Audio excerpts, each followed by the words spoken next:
compte-rendu de la 77e réunion ordinaire du Conseil des ministres du vendredi 6 février 2026. Sur instruction de son Excellence, Monsieur le Président de la République, chef de l'État, Félix-Antoine Tshisekedi Tshilombo, la Première ministre chef du gouvernement, Judith Suminwa Tuluka, a présidé ce vendredi 6 février 2026 à la Cité de l'Union africaine, à Kinshasa, la 77e réunion ordinaire du Conseil des ministres du gouvernement de la République. 4 points étaient inscrits à l'ordre du jour, à savoir: point 1, communication de la Première ministre chef du gouvernement. Point 2, point d'information. Point 3, approbation d'un relevé des décisions du Conseil des ministres. Point 4, examen et adoption de textes. Du point 1, communication de la Première ministre. La communication de la Première ministre chef du gouvernement a porté sur 2 points principaux, à savoir: 1, de son séjour dans la province de la Mongala. Dans le cadre de la gouvernance de proximité, telle que souhaitée par le Président de la République, la Première ministre a conduit du 1er au 3 février 2026 une mission d'itinérance dans les 3 territoires de la province de la Mongala, à savoir Lissala, Bongandanga et Bumba. La délégation était composée de parlementaires originaires de cette province et de quelques membres du gouvernement des secteurs concernés. Le commissaire général de la police nationale et les responsables des établissements et services publics du secteur des infrastructures ont été associés à cette mission. Placée sous le signe de la consolidation de l'unité nationale et de la cohabitation pacifique entre communautés, au regard des récents conflits interethniques observés dans certaines localités du pays, ce séjour a, en outre, permis de procéder à l'évaluation de l'état d'avancement des chantiers routiers prioritaires engagés par le gouvernement et au lancement des travaux structurants visant la modernisation de cette province, souvent victime des érosions ainsi que des éboulements de terre à la base du phénomène des déplacements de population.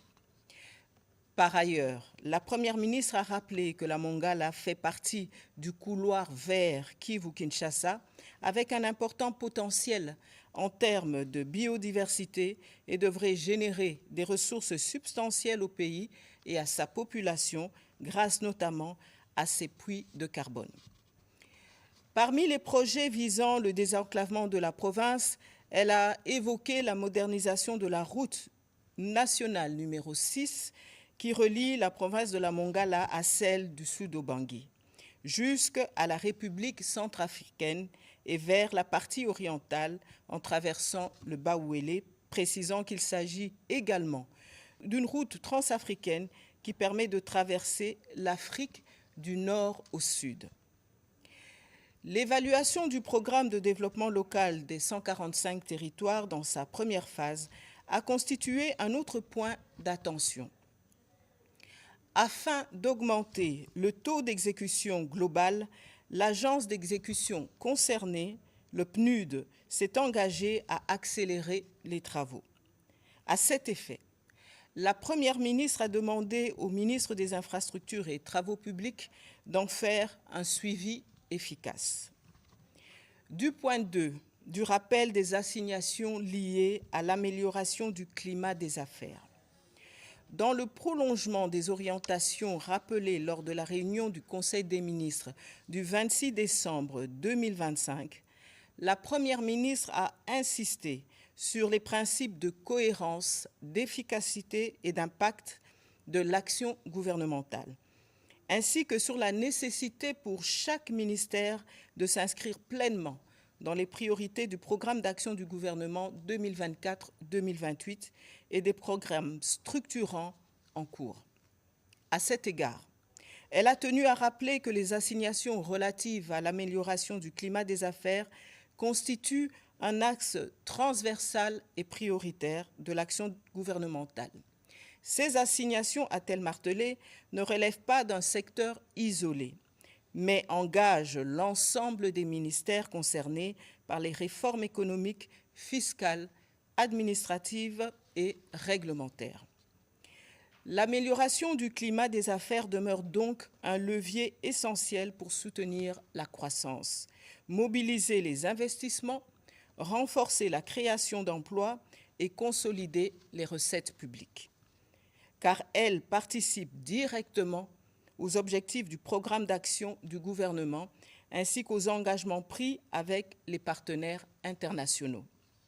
En conséquence, la Première ministre a invité les ministres réformateurs à intégrer de manière claire dans leur feuille de route sectorielle pour l'exercice 2026 les actions prioritaires relevant du climat des affaires en veillant à leur alignement avec les priorités du gouvernement et à leur soutenabilité budgétaire.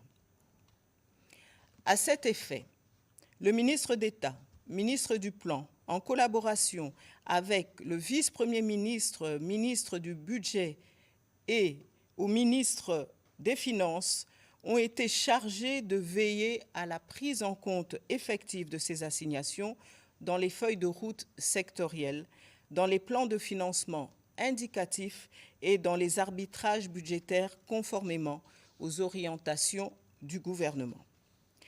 L'objectif poursuivi étant de garantir une mise en œuvre coordonnée, réaliste et orientée vers les résultats concrets dans le respect des principes de discipline collective, de redevabilité et d'efficacité dans l'action publique pour l'amélioration du bien-être de la population.